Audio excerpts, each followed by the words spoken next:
지방의 한 대학에서 시간 강사로 일하는 50대 후반 여성 박 씨. 가르치는 일에 대한 자부심 하나로 지금까지 최선을 다해서 달려왔는데요. 그런데 최근 고민이 생겼습니다. 결혼한 아들 내외가 어렵게 아이를 가지면서 할머니가 됐는데 그 기쁨도 잠시, 곧 태어날 손주를 봐달라며 일을 그만두라고 요구한 겁니다. 어머니가 일해서 버는 만큼 용돈을 드리겠다고 했습니다. 사돈 어른이 계시지 않아서 내심 걱정은 했지만 이렇게까지 노골적으로 단호하게 일을 그만두라고 하니 아들 내외가 너무나 괘씸했는데요. 하지만 그러다가도 손주를 생각하면 마음이 짠해진다고 합니다. 이 일을 어떻게 하면 좋을까요? 자, 오늘 사연 실제 사례를 저희가 당사자 특정 등을 이유로 각색했다는 점 먼저 말씀드리고요. 곧 태어날 손주 소식에 기뻐할 틈도 없이 고민에 빠진 50대 후반의 여성. 네, 박 씨입니다. 50대 후반 여성이고요. 지방의 한 대학에서 시간 강사로 일을 하고 있습니다. 대학 때부터 이 분야를 전공해서 평생 이 분야에 몸을 담아왔고요. 이 가르치는 일에 대한 자부심 또 열정으로 일을 해왔습니다. 물론 결혼하고 나서 중간중간 사정 생겨서 잠깐 쉴 때도 있었는데 그때마다 강단으로 다시 돌아가고 싶다 이런 마음이 계속 일어나서 그만둘 수가 없었다고 합니다. 이 박 씨의 남편은 회사 다니다가 나와서 작은 사업체를 운영하고 있습니다. 이 박 씨 부부에게는 두 아들이 있는데요. 첫째는 5년 전에 결혼을 했고 둘째는 아직 결혼을 안 한 상황입니다. 근데 진짜 그 연세까지 현역으로 뛰신다는 게 쉽지 않은데 말이죠. 네, 그렇습니다. 너무 열심히 살아오신 거죠. 그러니까 뭐 친구 박 씨의 친구들은 이제 애들 다 키워놓고 여행 다니니까 좋아, 쉬니까 좋아라고 얘기하지만 우리 이 박 씨는 그렇지 않습니다. 일할 때가 가장 행복하고 좋고 또 내가 내 일을 가지고 있다는 게 사람들 앞에서도 당당하고 또 내가 돈을 버니까 남편한테도 당당하고 자식들한테도 떳떳하고 그렇죠. 이것이 굉장히 자존감도 큰 영향을 줬어요. 그런데다 이제 학교에서 젊은 친구들을 만나면 그 밝은 에너지도 좋고 영감을 주고받는 것도 좋고 하여튼 이 박 씨는 본인의 일에 굉장히 만족을 하고 있었습니다. 자, 그런데 결혼한 지 꽤 된 아들 내외한테서 좋은 소식이 들립니다.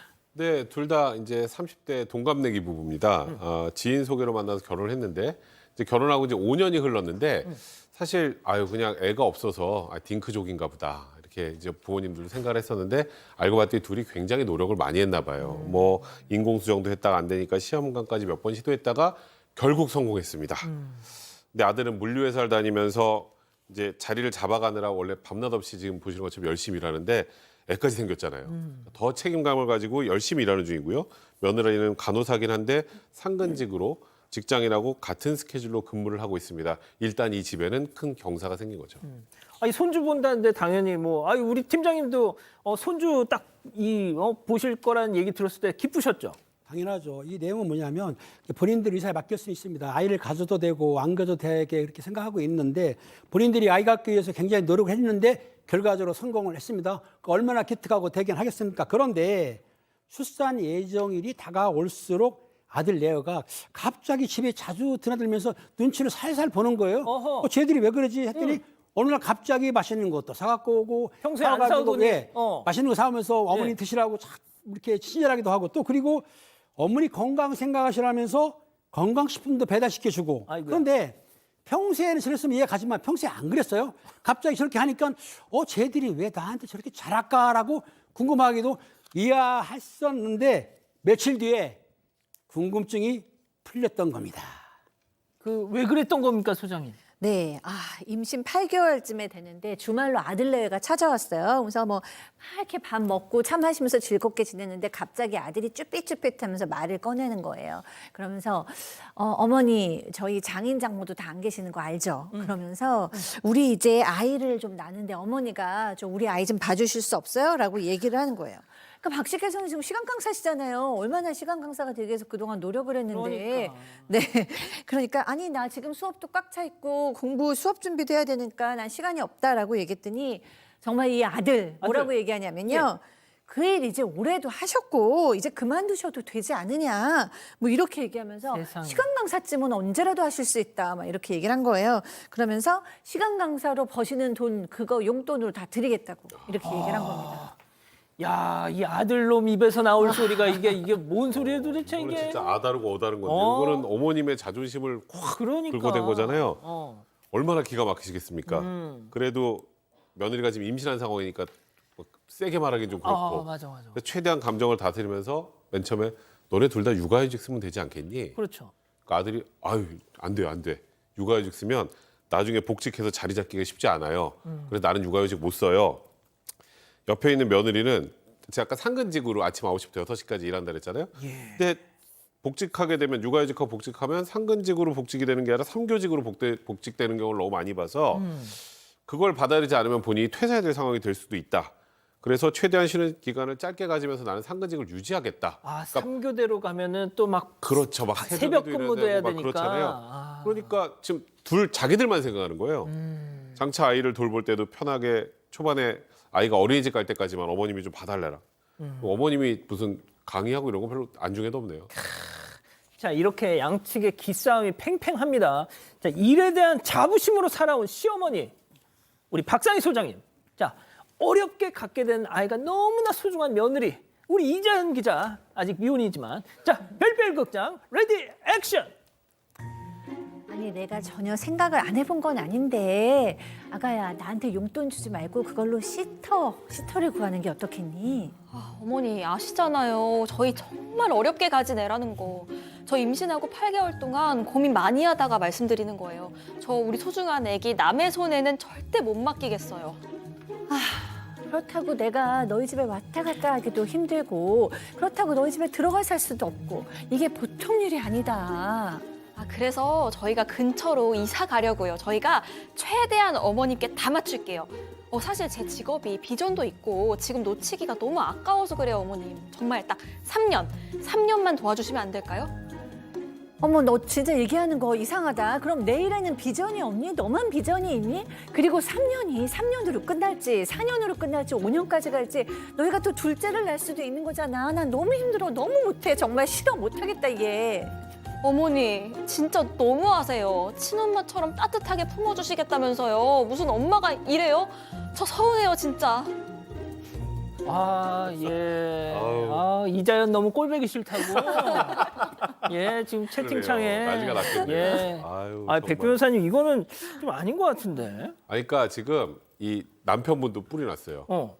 아니 해도 너무한 거 아니냐. 자식들 다 키워놨더니 자식의 자식까지 키워달라는 거냐. 그러니까. 그걸 거기다가 어머니가 뭐 시간 강사하는 거 그만두고 말고 그것까지 다 자식들이 그냥 너무 자기들만 생각하면서 요구하는 게 너무 화가 나셔가지고 부모 일을 관둬라 어째라 할 권한까지 너네들한테 없다 이렇게 얘기를 하니까 며느리는 펑펑 울고 아들 얼굴이 시뻘개졌다고 합니다. 아이고. 그러면서 아들 하는 소리가 아니 같은 여자 입장에서 며느리 좀 이해하고 품어주면 좋지 않냐. 허허. 친정 엄마도 없이 산후조리 해야 해서 가뜩이나 쓸쓸히 하는데 난 엄마가 이렇게 나올 줄 몰랐어. 야. 하면서 오히려 서운했다고 합니다. 이 아들놈이 왼수네, 소장님. 그러니까 저 막 너무 감정이입돼가지고 네, 이 엄마가 여기까지 열심히 살아오는데 얼마나 힘드셨는데 아들은 이 엄마 일이 아무것도 아닌 것처럼 자기 생각만 해서 이렇게 사실은 손주 봐주시면서 손주병에 걸리신 어르신들이 많아요. 막 온몸이 다 아프다 그러고 사실 우울증도 많습니다. 그러니까 어련하면 손주가 오면 너무 반갑고 집에 가면 더 반갑다 이런 말이 있을 정도잖아요. 그런데도 사실 엄마 입장에서 또 애들이 뭐 아기 맡길 곳 없어서 이리 뛰고 저리 뛰고 막 이러다 보면 결국에는 짠하기도 하고 너무 막 안쓰럽기도 하니까 애를 맡아주시기도 하는데 사실 이거 너무 큰 희생이 필요하기 때문에 뭐 그냥 대충 맡길게요 뭐 이렇게 얘기할 일은 진짜 아닙니다. 자, 팀장님. 팀장님 아드님도 경찰, 며느님도 경찰. 그 손주 어떻게 하셨어요? 걔들은 산후조리가 끝난 뒤에 어. 잠깐 베이비시타를 쓰고 며느리가 어. 저 이 업무를 좀 바꿨어요. 어. 우리가 해주는 게 아니고 자기들이 알아서 어. 좀 크니까는 어린이집 데려다 주고 어. 자기가 또 데려오고 어. 편하죠. 왜냐하면 본인 애들은 본인이 키워라. 이게 이제 소신인데 물론 가끔 도와줄 때는 있지만 전문적으로 도와줄 수는 없는 것이죠. 아, 그러셨구나. 알겠습니다. 그럼 여기서 별별 상담소 오늘의 궁금증 짚어보죠. 보여주시죠. 자, 일 그만두고 애 좀 봐달라는 아들 부부 괘씸하기도 하고 짠하기도 하고 이거 어떻게 하면 좋겠냐 하십니다.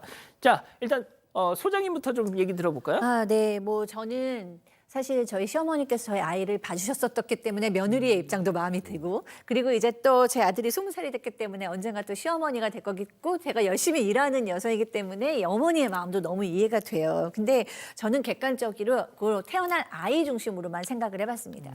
아이를 중심으로 생각할 때 가장 중요한 건 엄마 아빠가 이 아이를 양육하는 주 양육자가 되어야 합니다. 엄마 아빠가 기본적으로는 양쪽에서 딱 건강한 양육자가 되고 조부모님께서 도와주시는 것이 가장 올바른 패턴이지, 조부모님께서 모든 삶을 다 포기하고 아이들을 맡아주고 엄마 아빠가 돕는 거는 사실 그렇게까지 바람직하진 않거든요. 그래서 엄마 아빠가 주로 자기 자식은 키우되 조부모님의 도움을 상황 안에서 받으시는 것이 가장 좋지 않을까 싶습니다. 자, 백 변호사님. 이 부분은 처음부터 아이를 낳고 본인들이 볼 생각 자체가 없었네요. 그러니까 그게 약간 무슨 그런 것 부모예요. 일단은 본인들이 해서 안 될 때 옆에서 도움을 주는 건데, 여기서 제일 중요한 건 어머님이 지금 직업이 있고 자부심을 갖고 있는 직업이 있는데 그거를 이래라 저래라 할 권리까지는 없습니다. 그러니까 일단은 본인들이 할 수 있는 거. 본인도 어쨌건 육아휴직하면 나중에 불이익이 있을까 봐 그러는 거잖아요. 그렇죠. 불이익이 있다가 아니라, 그러니까 그런 본인들의 그 조그만 불이익도 보지 않으려고 모든 걸 어머님한테 떠넘기는 거는 너무 과한 것 같고요. 이거는 저 아까 뭐 짠하다고 하셨는데 뭐 짠한 부분도 있겠지만 이거는 괘씸한 부분이 훨씬 큰 것 같습니다. 자, 팀장님이 마지막으로 이 부부한테 좀 한마디 조언 좀. 자기 아기는 자기가 키우고요. 본인들이 육아휴직을 정부에서 지금 권장하고 있지 않습니까? 육아휴직을 해가지고 애를 키우세요. 좋습니다. 자, 이 기자, 우리 가족 여러분들은 뭐라고 하시나요? 네, 많은 의견 주고 계시는데요. 패션리님, 부모 커리어는 커리어도 아니냐, 너무 뻔뻔하다 하셨고요. 화이트 라떼님, 관절 망가져요. 오키님, 골병 들어요. 애봉공 없다고 하잖아요 하셨고요. 밀크커피님, 키우다가 애 아프면 또 어머니 탓할 게 뻔합니다 하셨습니다. 그렇군요. 사건의 진실을 추적하고 싶다는 사반 가족분의 사연인데요. 궁금하시다면 사건반장 유튜브 채널을 구독해주세요.